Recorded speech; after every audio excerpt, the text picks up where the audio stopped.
Waitomo was famous for its limestone caves, but how do you go caving in a wheelchair? Well, we're going to find out.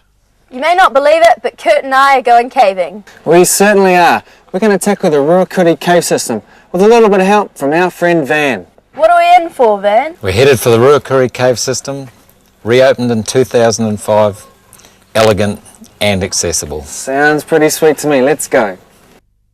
Ruakuri used to be accessible from ground level, but we're taking the new route in.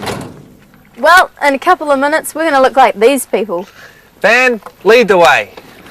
This is how you get there, beyond a Fred Flintstone rock pile that leads to another world. I hear it's easier once you get inside.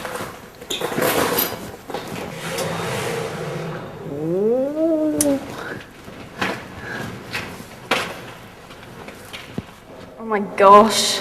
I wonder what the record for downhill is. See you at the bottom. I'm going to take the fast way down. You can't do this on your feet. The new spiral takes you down 20 metres to a tunnel that leads to the cave structure. And once you get through, the rock formations are stunning.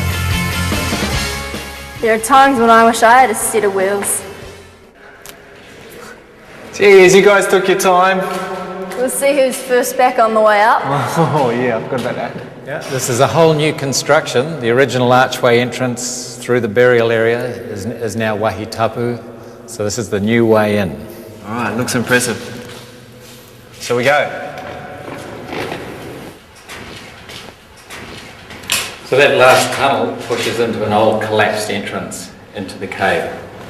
And so from here on, we're heading down there. Down there? Oh, okay.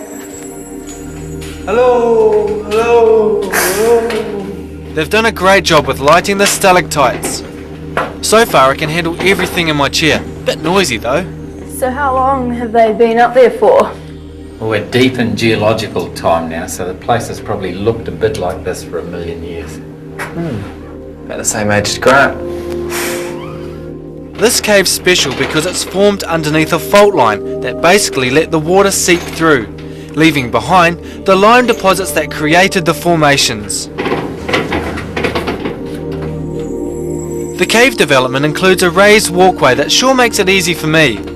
This area here, it looks a bit like coral, but it's the same as the other cave formation. There's just been a sheen of water over here, and as that water's evaporated out, it's deposited those calcium carbonate crystals.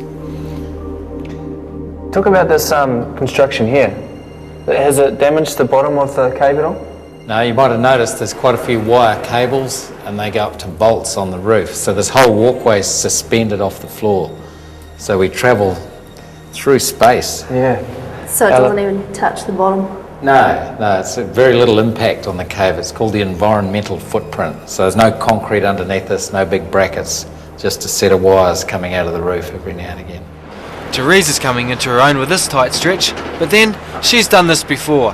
When I was about 8 or 9, we went caving here. Somewhere around here in the hills. Yeah, was it with a school group? Or? Yeah, it was a school group, and like we sort of squeezed through gaps like that because we were real little and like saw all the wetters, and they had like lizards and stuff in those caves as well. Yeah. Ew, plenty of creepy crawlies in here.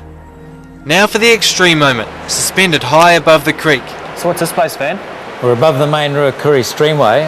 Actually, the adventure tours, the Blackwater rafting tours go through and head through and out that way. And the main bit of this cave's formed along this fault line up in the roof here. So there's been a big weakness in the rock. The water's got in and dissolved away the main cave through here.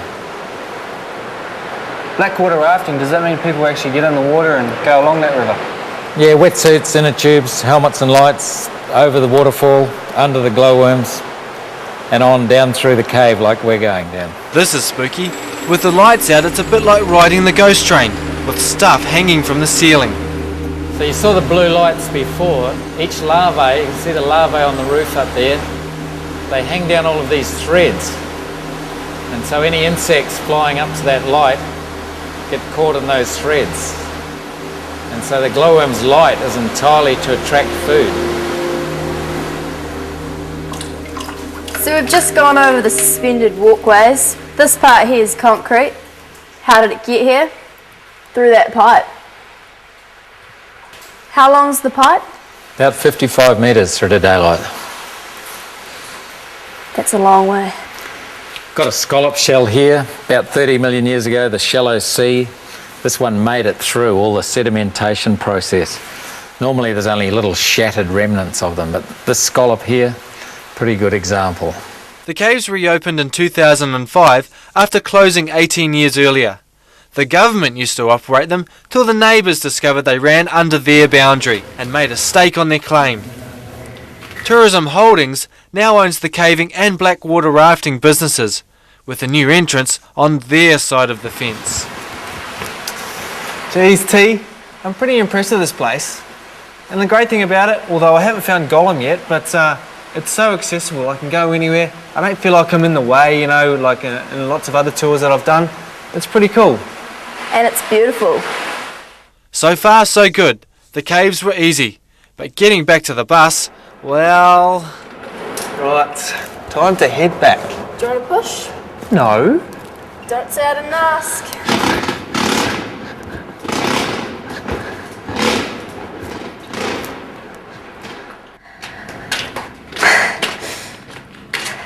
Thanks, T. Bit tough, that one. Yeah. Well, we've done it, so now it's up to you. Blackwater rafting, T, what do you reckon? It's our next story. Yeah. I'm keen if you are. Oh, you just want to see me in a wetsuit.